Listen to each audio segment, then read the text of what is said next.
the 5-minute test is, Charlie and I we're familiar with virtually every company of a size that would interest us in the country. I mean, if you've been around for 40 or more years looking at businesses, it's just like if you were looking at, studying baseball players every day, you get to know all the players after a while. And that's the way it works. Then we have a bunch of filters we've developed in our minds over time. We don't say they're perfect filters. We don't say that those filters don't occasionally leave things out that should get through. But they're efficient. And they work just as well as if we spent months and hired experts and did all kinds of things. So we really can tell you in 5 minutes whether we're interested in something. We had never owned shares in Flight Safety, but we've been familiar with the company for at least 20 years, wouldn't you say, Charlie? Sure, I had a partner who bought a lot of it. 20 years ago. Yeah.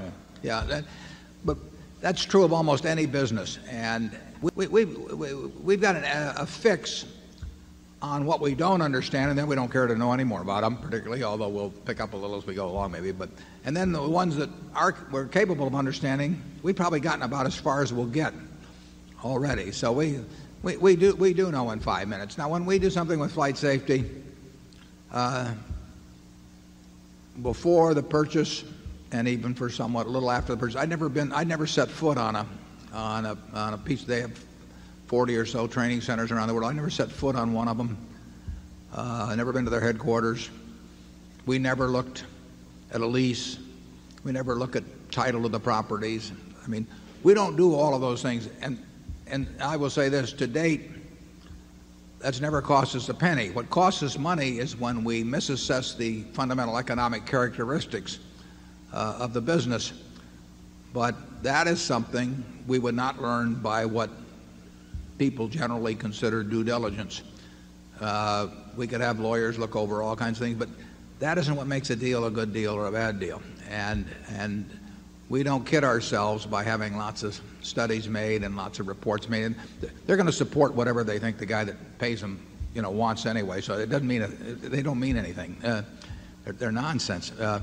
But we do care about being right about the economic characteristics of the business, and that's one thing we think we've got certain filters that tell us in certain cases that we know enough to assess, and then we make some mistakes. Charlie? I've got nothing to add to that except that people underrate the importance of a few simple big ideas. And I think that to the extent Berkshire Hathaway is a didactic enterprise, teaching the right systems of thought, I think that the chief lessons are that a few big ideas really work. I think these filters of ours have worked pretty well. And because they're so simple. Yeah, I think most of the people in this room, if they just focused on what made a good business or didn't make a good business and thought about it a little while, they could develop a set of filters that would let them in 5 minutes figure out pretty well what made sense or didn't make sense. I mean, there may be some reason after 5 minutes we don't get together on a deal of some sort. But another thing you can usually tell, at least you can tell it in the extreme cases, you can tell whether you've got the kind of manager very quickly that you want to have. I mean, if you've got somebody that's been batting .400 all their life, and fortunately age doesn't change that picture in terms of business performance, and they love what they do, it's going to work. If the seller cares a lot about the money,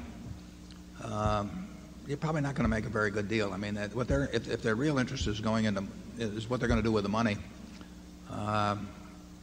they may fall out of love or have less interest in their business subsequently. We love working with people who are just plain nuts about their businesses, and it works very well, and you can usually spot that.